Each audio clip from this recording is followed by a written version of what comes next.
Imagine waking up one morning and realizing you sound completely different. Your friends don't recognize your voice. Your family thinks you're joking.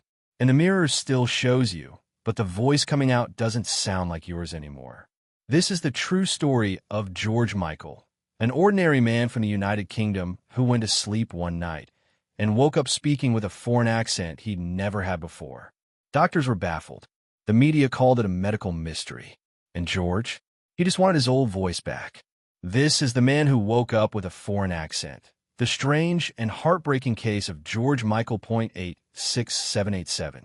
George Michael wasn't a celebrity or a scholar. He lived a simple life in southern England. A friendly, soft-spoken man in his 40s, known for his dry humor and easy laugh. He worked as a manager at a local shop, lived in a small house, and had a close circle of friends.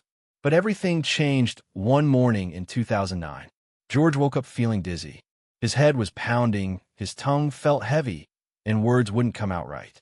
He tried to speak, but the sounds he made didn't sound like him. His accent was different. His friends thought he was playing a prank. But when he spoke again, his voice had a distinct Eastern European lilt, something between Polish and Russian. George had never even been outside the UK. When George went to the hospital, doctors ran test after test, MRI scans, neurological exams, speech evaluations. What they discovered was both rare and shocking.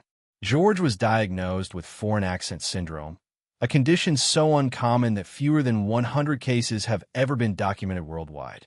It usually happens after brain trauma, a stroke, a head injury, or sometimes even severe migraines. The part of the brain that controls speech, the Broca's area, becomes damaged, slightly altering rhythm, tone, and pronunciation. To the brain, it's just a speech disruption. But to everyone else, it sounds like a completely new accent. One woman in Norway once woke up speaking with a German accent after being hit by shrapnel during World War II. Another woman in the U.S. suddenly sounded French after a car accident.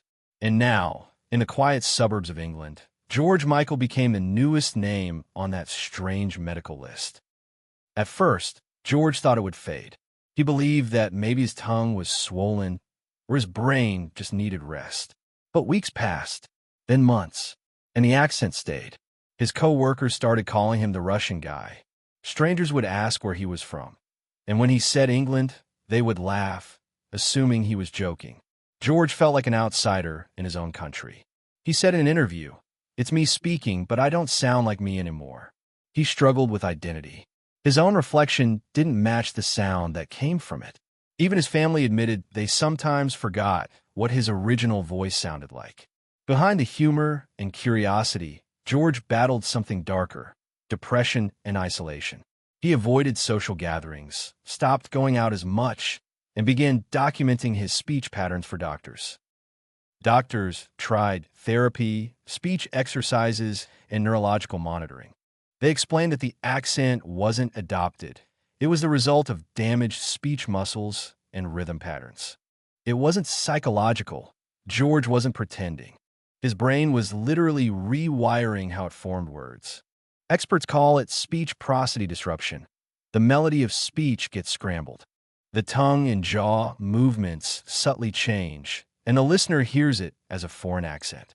But even with all that science, one question remained. Why that accent? Why Eastern European, when George had no connection to it at all? To this day, neurologists can't fully explain why certain sounds mimic specific accents. The brain doesn't choose. It just reorganizes language patterns in unpredictable ways. For George, the hardest part wasn't medical. It was emotional. He said his voice was part of his identity, part of who he was. And now that piece was gone. Every conversation was a reminder that something had changed forever.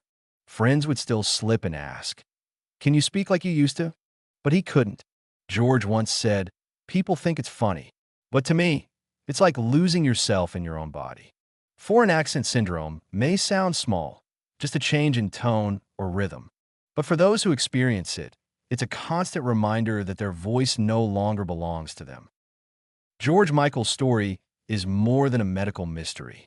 It's a powerful reminder of how deeply identity is tied to voice. We recognize ourselves not just in how we look, but in how we sound. And for George, waking up one day with a new accent wasn't just strange. It was like waking up as a stranger in his own life. Sometimes the biggest mysteries aren't out in space or buried in history. They're right inside the human mind. This was the story of the man who woke up with a foreign accent. If you found this story fascinating, don't forget to like, subscribe, and stay tuned for more strange and true stories. Only on TruthTrove Stories.